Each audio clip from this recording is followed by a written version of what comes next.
Welcome in to Locked On Knicks. Alex Wolf and Gavin Shaw here, and we interrupt your regularly scheduled Knicks offseason because Carmelo Anthony has officially announced his retirement after 19 years in the NBA, 6.5 seasons with the Knicks. Obviously has a complicated Knicks legacy that, yes, 10 different people tell you 10 different answers. You'll get at least 2 of them out of us in this episode. We're going to talk about Melo's legacy, whether his jersey should be retired, and his overall NBA legacy, as well as just his Knicks legacy right now on Locked On Knicks. You are Locked On Knicks, your daily New York Knicks podcast, part of the Locked On Podcast Network, your team every day.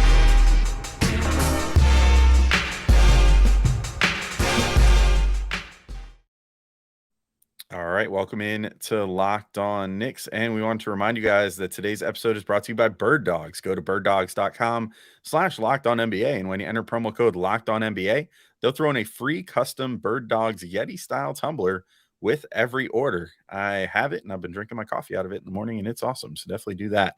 And we want to thank you guys for making Locked On Knicks your first listen today and every day, whether you're checking us out on your favorite podcast platform or taking in the sights and sounds on YouTube. We appreciate you making us a part of your daily routine. Make sure to hit the subscription notification bell on YouTube, or the auto download function on your favorite podcast platform so you never miss an episode, because no matter what, we're here for you guys 4 to 5 days a week during the off season, no matter what, and giving you guys that sweet Knicks fix, even when the Knicks aren't playing anymore.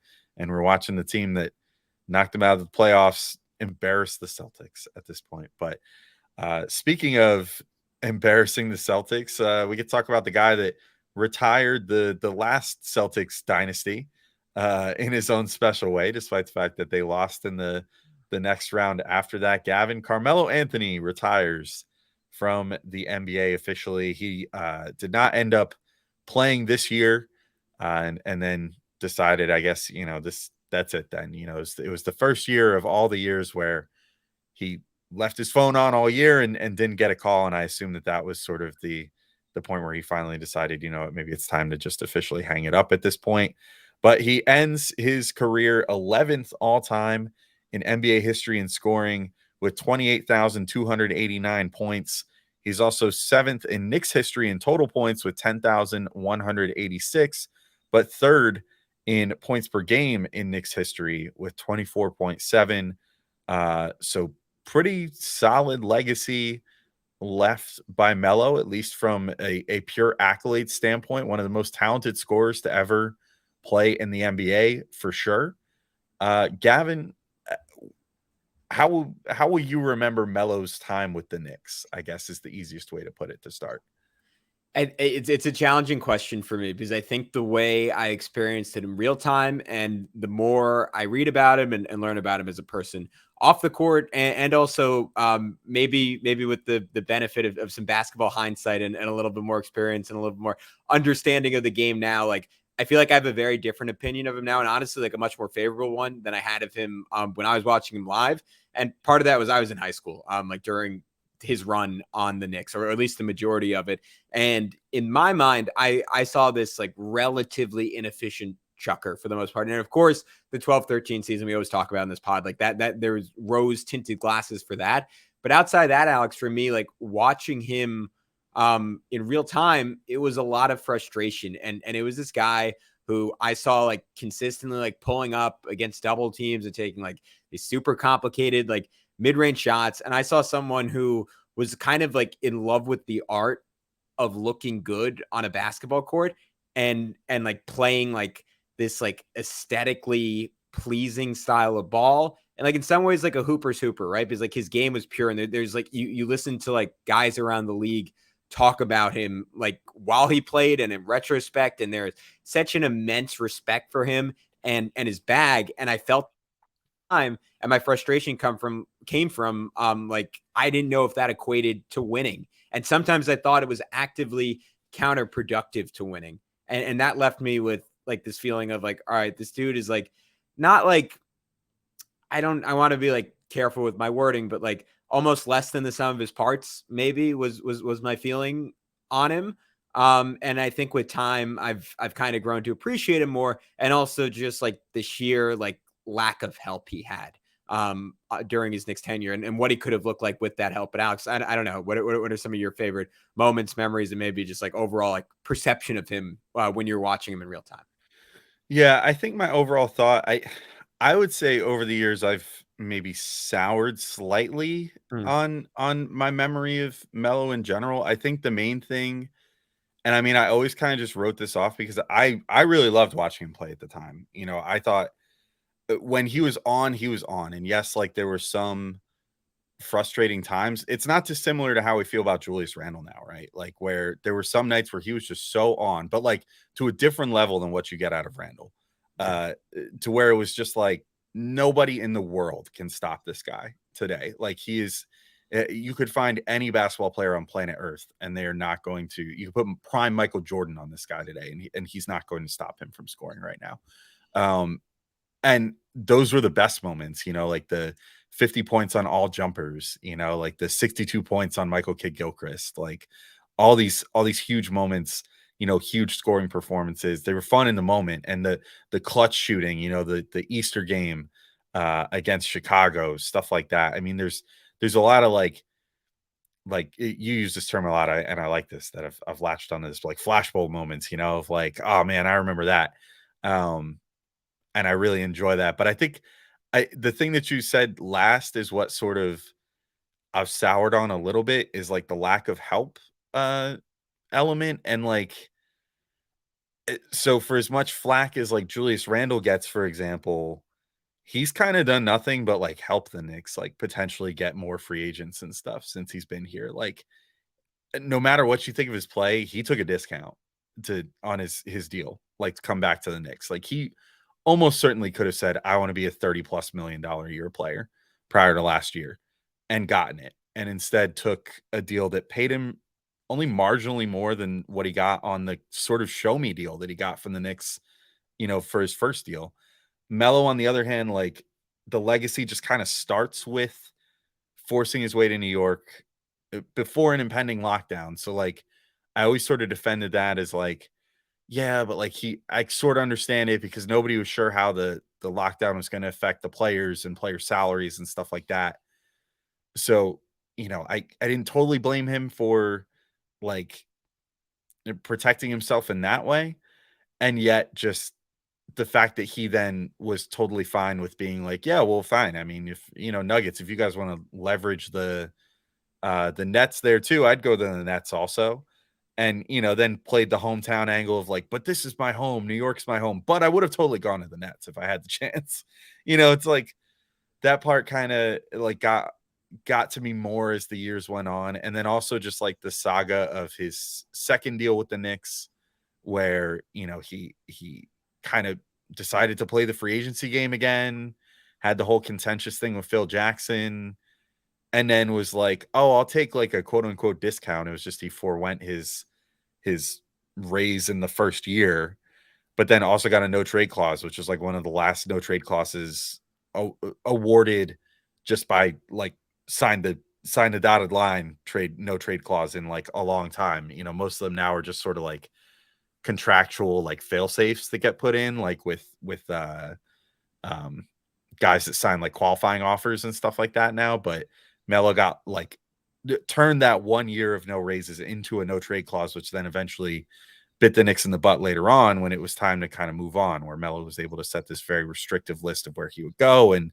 the Knicks weren't able to get the most for him on his way out. So those things sort of sour things a little bit for me, but all in all, like the overall experience of watching him play, and I still love it. I still go back and watch some of his games sometimes. Like it gives me a feeling like I always talk about how much I love Tracy McGrady and that he's like my favorite player to watch of all time. And like watching him score the ball was like one of the coolest things I've ever seen. And like I have like a very romantic ideal of that in my head because that was when I was like 13 years old, you know, whatever. And that was like huge for me.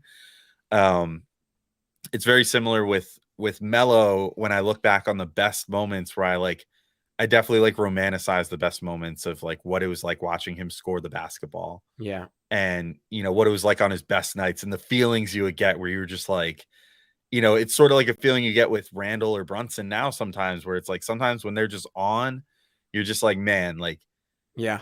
we got the best player on the court tonight, and this is a great feeling. He honestly, like, I was thinking about this on my way home today because I knew we were going to do this podcast, and like in some ways, like he was kind of like and this sounds like an insult because he's just Carmelo Anthony. He's the 9th leading scorer in NBA history, but in some ways he was just like a very slightly like middle class man's like Kevin Durant, in that like when he got hot, like it didn't really matter what the defense did at all because he could just raise up over you and hit a shot. Like I think this is what a lot of people go back to when you ask like his best moments on the Knicks, like the Bulls game. I think that was a Christmas game, right, where he made the 3 at the end of regulation and then he hit the 3. Easter. Yeah, big Christian holiday, got it. But yeah, and then Jewish guy over here. And then hit 2 big threes to win that game. And just like I went back and I watched the highlights of that today, and you could tell like on the second 3, like he knew exactly what he was going to do. He knew he wasn't going to get the ball. So he went to the middle of the floor, like literally like demanded the ball. Like he was playing with like a bunch of little kids, got it, and just kind of slowly dribbled over the right side, wait till there was the right amount of time on the clock. The defense knew what he was going to do, and he just rose up and stuck it anyways. And that was Carmelo Anthony at his best, right? Like he could pick his spot. You could know what spot he was going to, and he was still going to get there and score the basketball. So to me, like if there's like an enduring memory of the guy, like to your point, when he was clicking, when things were right, that's it. That he was just like you just there was no stopping it. And I think of the same thing on like his Team USA tenure is kind of analogous to when Kevin Durant was on the Warriors, where he got to be used in such a distilled way where he was just a play finisher. And you saw what that could look like. Like it was like he was the best scorer on a team full of the best scorers in the world and one of the better eras of talent in the NBA ever. Like that is kind of it with him. Like he was like the shot maker's shot maker.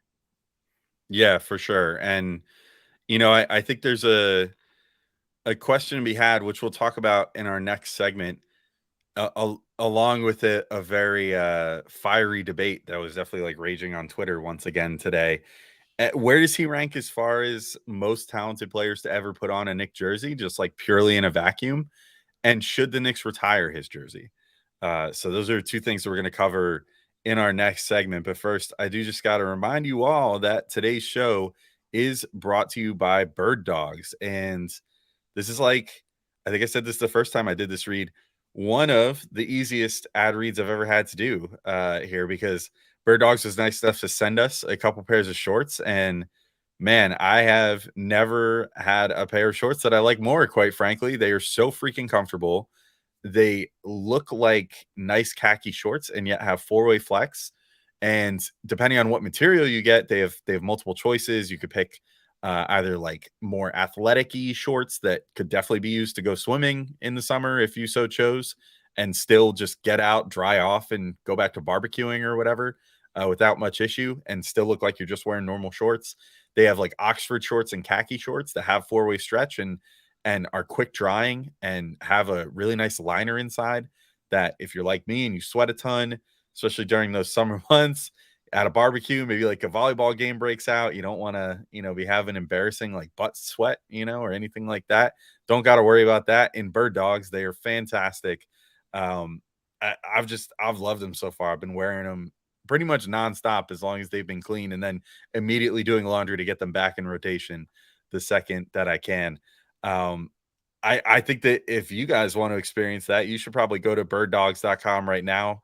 Go to birddogs.com/lockedonnba specifically.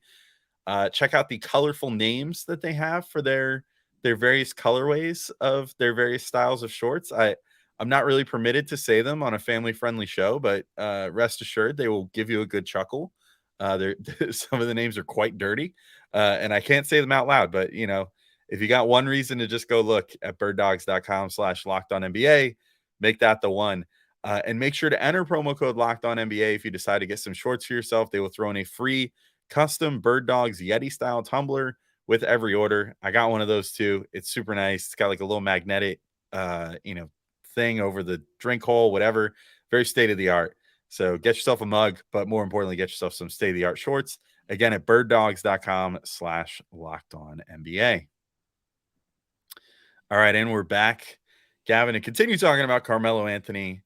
A fantastic career if there ever was one. And, I like I said in the first segment, certain things I think sort of there's certain things to harp on about his time with the Knicks, but all in all, prior to this current iteration of the Knicks, he gave us the closest thing that we've had to fun, competent Knicks basketball in since the Ewing years, basically. So at that time, it was like a 13-year drought of just crap that the Knicks had prior to, well, okay, I say 13 years. I guess more like 10, 11 by the time that Melo actually showed up. But then by the time we hit that 12-13 season, it had been about 12, 13 years since the Knicks had a team that good and that fun.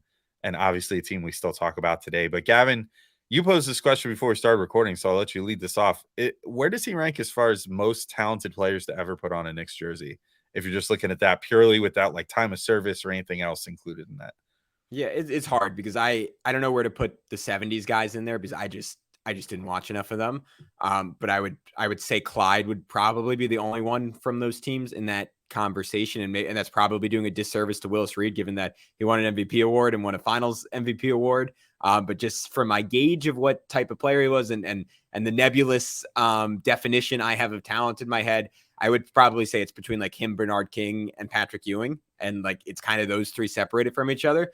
And I think it's an interesting bellwether when you posit that, and then you say like, all right, does that translate to his jersey having been retired? Right? Because isn't that the question? Like he provided, like, to what we just talked about, like all this aesthetic value.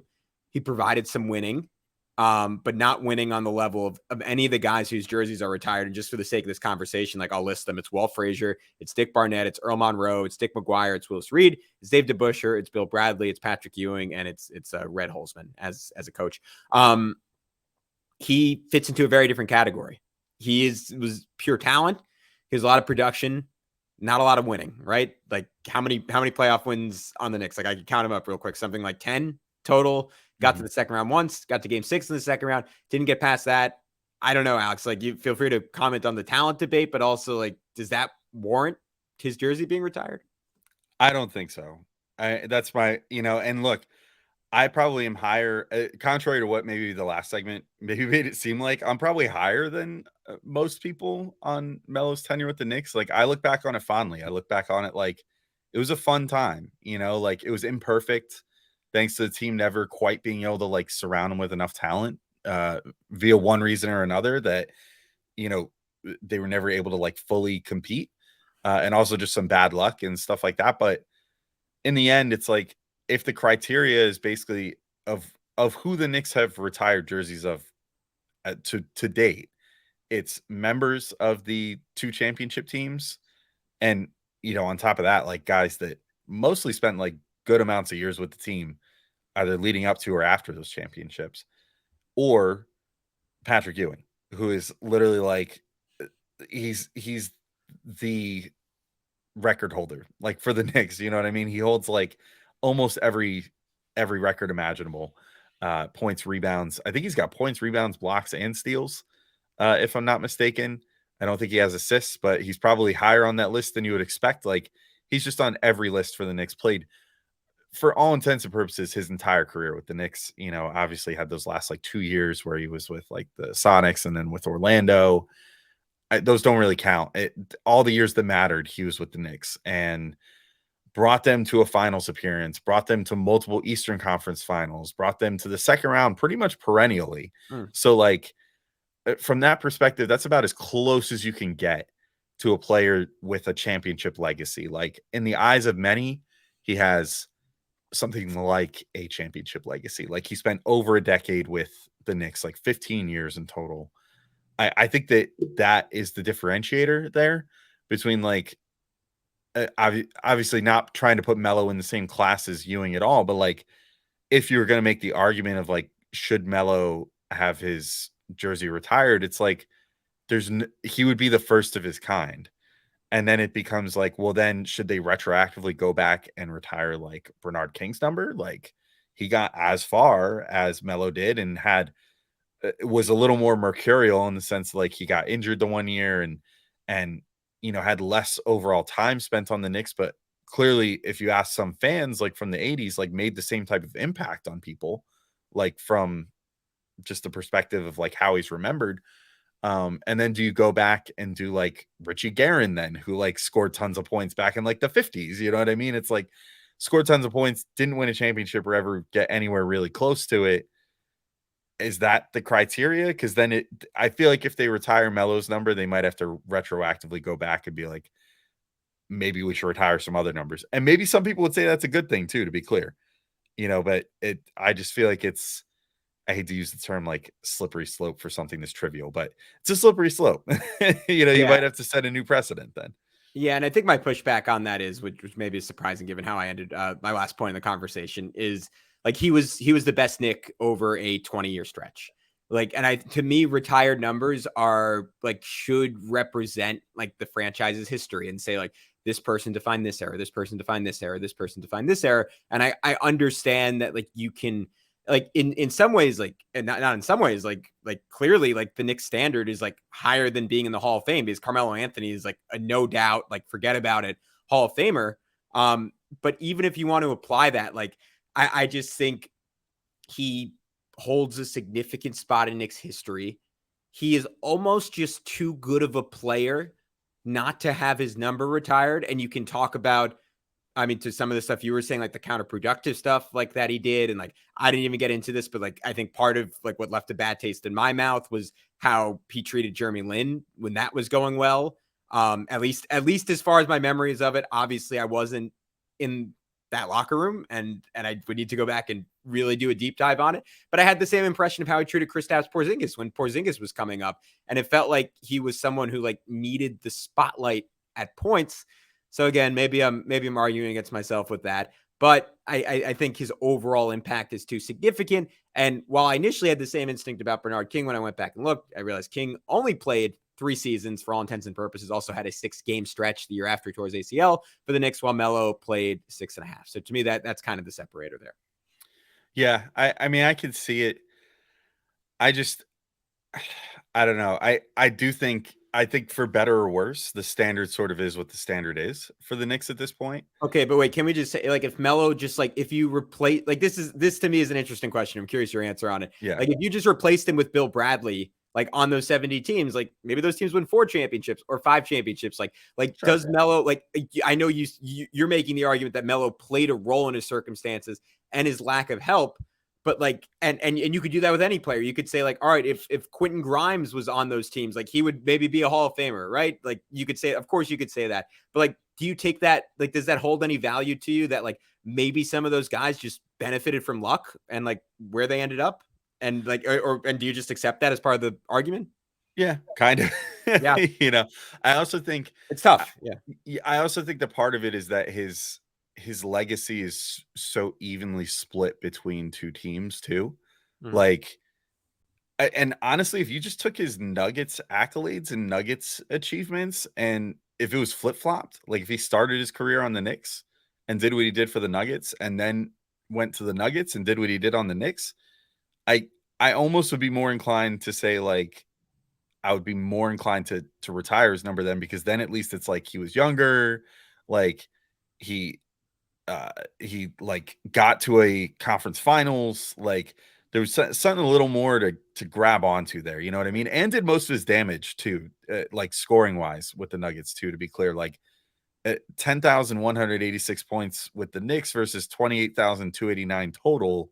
Actually, I could probably look at his actual Denver numbers really quickly here. I bet they're pretty close. He probably had like 12,000 or 13,000 in Denver. Like 14,000 in Denver. So, yeah. I mean, it's like that's a significant amount more to me. 40% more. Yeah. Yeah. So I think that's part of it too. It's just like, I feel like if you're going to have your number retired on the Knicks just based off the standards that have been set, and I understand like rules are meant to be broken, but I sort of respect this rule about it. It's like, unless you have a championship pedigree, like you better be like a Knicks lifer, and that's it. And he wasn't a Knicks lifer. And, like, again, for better or worse, I'm sure if you would have asked him, he would have been like, I would have loved to have been drafted to the Knicks instead of the Nuggets back in 2003. And he also would have been like, I would have loved if things ended better, but they ultimately didn't because the Knicks wanted to rebuild. And, it just kind of is what it is. I think that he could be remembered fondly, and I don't think that like for example, look at how fondly like Sprewell, Larry Johnson, Marcus Camby, like John Starks, like all these guys are remembered by the Knicks fans and are treated so well by the Knicks and everything else. Like I don't think it's to say that his legacy doesn't matter or something. It's just like it's just not quite good enough to have your jersey retired. I think that's my kind of overall stance on it, just based off the standards that have been set. Yeah, it's fair. I think it's close. I think it's a very complicated argument. The only thing I would say is like he was a different category of player than those guys, even if there were other things that held him back. But we're going to get into his overall legacy in just a sec. But first, I wanted to tell everyone about our friends over at FanDuel, because make a fast break to FanDuel during the NBA playoffs right now. Because right now, new customers get a no sweat first bet up to $1,000. That's $1,000 back in bonus bets if your first bet doesn't win. I love betting on FanDuel because they have incredible promotions every single day. And it's a pleasant surprise whenever I open the site and I see a new way that I can make myself some money. It's a safe and secure app. And my favorite part, you get paid instantly. So there's no delayed gratification. It's instantaneous. There's no better place to bet on the playoff action than America's #1 sportsbook. Visit FanDuel.com/lockedon and get a no sweat first bet up to $1,000. It's FanDuel.com/lockedon. FanDuel, official sports betting partner of the NBA. All right, Alex, we are going to go like a little bit bigger picture and talk about Carmelo's overall NBA legacy. It's the Knicks is like in some ways defines it, but to your point, like I think people forget just how good he was in Denver and the fact that he made that Western Conference Finals run. And if you listen to J.R. Smith, if George Karl had a slightly more creative playbook, maybe would have gone to the NBA Finals, maybe would have won a title that year. Like he is kind of marked down as like the guy of his era who didn't win a championship. And I think now that like Chris Paul doesn't seem like he's going to cross that barrier, maybe Paul surpasses him as like a slightly better player who also didn't hit that mark. But I always found the conversation around him fascinating in that, like, all right, like with the perfect team, like, could he have been the best dude on a title team? And that's kind of the great what if of his career. Like, honestly, I think that Denver team was right on the precipice. I think like if you had just replaced him with like, or you had him replace Dirk Nowitzki in the 2011 Mavs, like, I kind of think that team might still win. Like, I'm sure there would have been more there just because of the relationship between him and LeBron. Maybe that would have thrown him off that series. And he certainly didn't have, like, I guess to my previous point, like, I think he was a very similar talent to Dirk, but didn't have the same, like, lack of ego that someone like Dirk had. And maybe you could argue, like, again, even in that context with the perfect team around him, like, that's maybe what would have held him back. I don't know. Yeah, it's interesting. Like his total legacy, I think will slot him somewhere in the range of like what you just said about like the best guys to have never won a championship. I think that he'll slot in there somewhere around like Charles Barkley or like again Chris Paul. I'm trying to think other guys that I put both those guys above him, but slightly above, but like same general range. I mean, if you look at just from the pure scoring number perspective, I mean, you read the 10 names on the list above him and like barely above him, to be clear, on the list. And I mean, they're all like Pantheon Hall of Famers, like LeBron James, Kareem, Karl Malone, Kobe, Michael Jordan, Dirk, Will Chamberlain, Julius Erving, Moses Malone, Shaq, and then Carmelo Anthony. And that's your top 11 scores in NBA history. I mean, you don't get there by accident, and you don't get there by not being one of the best that's ever done it. Like, to your point in the last segment, he's a surefire Hall of Famer. That's for damn sure. Like, that's never going to be in question. How he's remembered otherwise, though, again, I guess just comes down to like how you weigh. Oh, I don't know how I forget this guy. Freaking like Tracy McGrady, my favorite player ever. He's very much a Tracy McGrady. Like, and I think will be viewed kind of similar to him too. You know, like one of the most dynamic, amazing scorers you could ever hope to see in your life. A guy that you might make an appointment to watch on TV any given time, you know, with Carmelo, even if you weren't a Knicks fan, just wanting to see him play.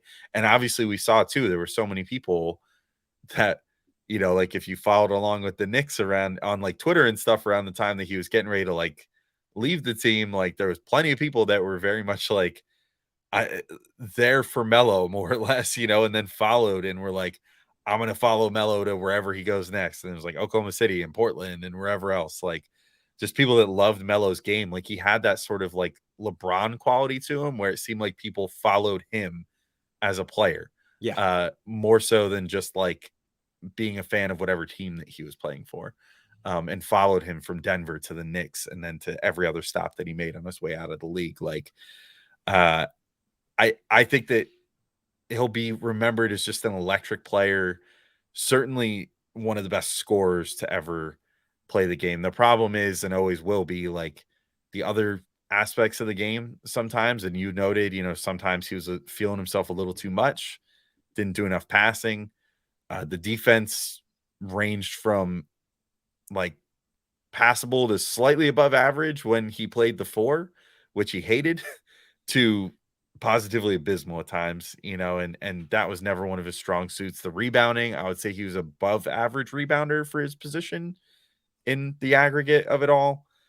But like, also was kind of a rigid player that was reluctant to change how he wanted to play often, which we saw play out with Mike D'Antoni. And then obviously we saw how things went with Mike Woodson, and like Woodson sort of figured things out, like the best way to sort of play the way that Melo wanted to play without making him change too much, but also in a way that was beneficial to the rest of the team. Not too dissimilar to like how we see the Knicks use Julius Randle sometimes now, with like just basically surrounding him with shooters, spraying the ball out of the mid post there and seeing how things go. But we obviously saw it throughout the rest of his career, like just kind of that reluctance to change his role, like sort of gave the end of his career a little bit more of a thud to it than a guy like, say, a Vince Carter or something, who just kind of over time learned like, all right, well, I'm just going to like stand here and shoot threes. Then I'll learn to play better defense within my limitations and just be a role player that way.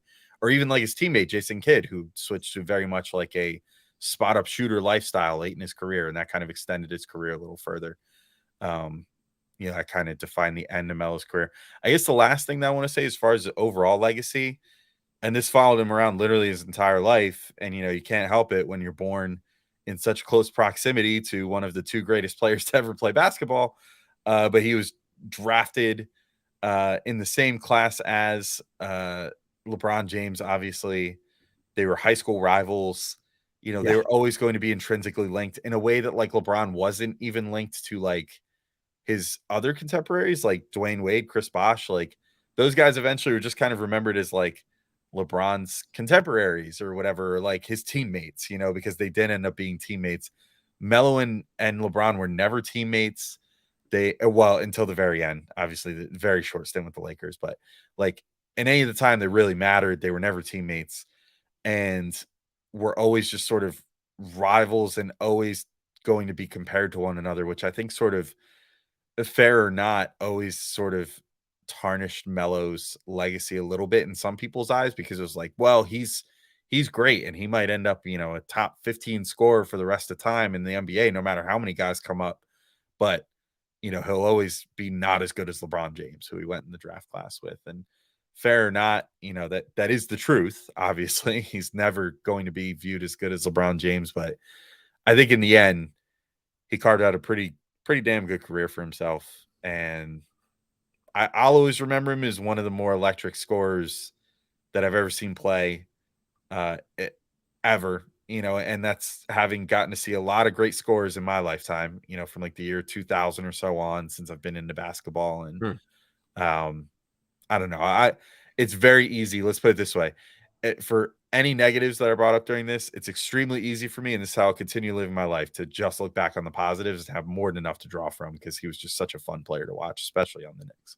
Yeah, just talking about him and LeBron. I mean, I was like personal anecdote here, but I got to talk to Steve Smith last year, who's like the longtime head coach at Oak Hill, because I was broadcasting one of their games, and like I couldn't help, like it wasn't really on topic, but I was like, all right, can you just tell me like anything you remember about him and LeBron matching up? And he was talking about how like they were like the night before the game, they were like in each other's rooms, just like hanging out, I think like playing video games. And he had to literally come in and tell them like LeBron wasn't even his player and he had to go tell them both to go to sleep. Like they were like that close. And then they had the game. LeBron scored 36, Melo scored 34. And he said like, and this is a guy who was coaching like literally the best high school basketball team in the country for about 30 years. And he was saying it's the only time in his whole career where like two guys got a standing ovation on a neutral court. So that's like to me, like I found that cool that like from the beginning they were linked, but also that like LeBron is clearly on a different level and a different level of winner, but it's a testament to Melo's talent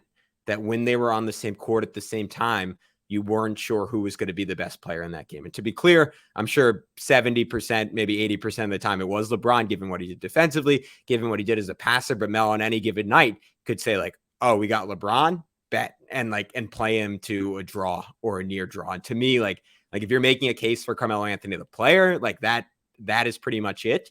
And on top of that, like this is something that I think, again, like I was kind of referencing this earlier, and to bring it full circle, like I might not have appreciated enough, like in my youth, and like following him is just like what a good person like Carmelo was, like with his charitable contributions, like just how many young guys around the league like totally idolize him and look up to him. And you saw Jalen Brunson and Emmanuel Quickly and all these guys like tweeting out the pictures of like Melo hugging them. Like I saw someone tweeting out a picture of Melo at the dunk contest where he's losing his mind like over Obi Toppin having a big dunk. Like if you're making a case for him to be retired as a Knick, it was that like he loved the Knicks and like and you could say like, all right, he didn't really put his money where his mouth was, to your point, like with his contract and like with some of the stuff that happened, but he clearly like he identifies as a Knick and he always wanted to be a Knick, and he was the superstar who chose to come to New York when no one else would.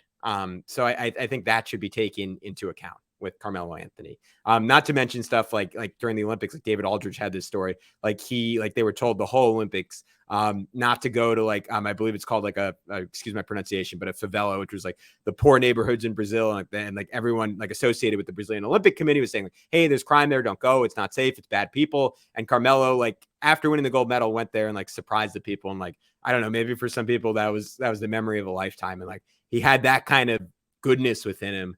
And like, to me, that outweighs like, again, like some of the stuff that at least in real time I saw as kind of petty and like him trying to be the star and stuff like that. So a very complicated legacy, Alex, but overall, like especially if you zoom out and like not just from our like little Knicks bubble and like the full NBA spectrum, like, man, like what a career, what a player, what a person. Yeah, for real. And we barely even touched on his Olympic resume as well, which you just alluded to, like sort of the humanitarian aspect of that, but the best, like by the numbers and by the dedication to playing for them and everything else, the best U.S. men's. I think the only 4-time Olympian yes. for America. Yeah, ever. Only 4-time Olympian, and only he had 3 golds and 1 bronze. Yep. Mm-hmm. Yeah. I mean, definitely the best Olympic player in U.S. history as well, which is really saying something, considering the immense amount of talent that has played for the U.S. men's national team since 1992. So, yeah, that is our episode on Carmelo Anthony. We might still find some ways to talk about him more. We're going to continue our mailbag episode. Well, actually, we recorded this and put this in place of the first mailbag episode that we were going to air. So we're starting to get into your mailbag questions tomorrow. But if you have mailbag questions for us, and they could be about Melo too, feel free to either DM us on Twitter, respond to our mailbag solicitation we just put out the other day on Twitter. You can hit us up in YouTube comments, whatever you want to do. Hit us up if you got some mailbag questions. We're going to be doing those the rest of this week and potentially in the next week too, if we have enough questions, because why not? We love answering your guys' questions. So hit us up there. But until next time, congrats, Melo, on a heck of a career and a heck of a legacy. And I hope he really enjoys retirement. And I'm sure he's going to enjoy more time to see his son grow up too, who looks like a pretty good basketball player, maybe a future Knick himself. So we'll see how that all goes. I think he's already got an offer from Syracuse. So we might see another Anthony family legacy start taking place pretty soon. So until next time, though, thank you all for listening, and we'll talk to you all soon. Peace out, everybody.